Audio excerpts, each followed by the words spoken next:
কলেজের এক ঘটনা আমি প্রায় জায়গায় গেলে বলি।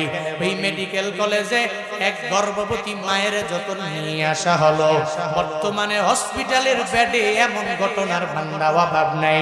মা যখন নিয়ে আসা হলো, ওই মায়ের সব চেকআপ যখন শেষ হয়ে গেল, ডাক্তারেরা একটা সিদ্ধান্ত নেওয়ার জন্য মহিলার গার্ডিয়ান খুঁজে বেড়ায়। ওই মহিলার গার্ডিয়ান কই, হয়তো বাবা লাগবে, না হয় স্বামী লাগবে, যে কোনো একজনের কাছ থেকে একটা ডিসাইড নেওয়া লাগবে। ওই মেডিকেল কলেজের ডাক্তারেরা দৌড়াইয়া যায় ওই মহিলার স্বামী মহিলাকে হসপিটালের বেডে শুয়াইয়া ওই বেডের সামনে না দাঁড়াইয়া বের হয়ে চলে গেল। হসপিটালের এক কোনায় দাঁড়াইয়া একটা সুসংবাদের জন্য যখন ওয়েটিং রইল, ওই হসপিটালের স্টাফেরা দৌড়াইয়া যায়, বলে তুমি কি ওই মহিলার স্বামী নাকি?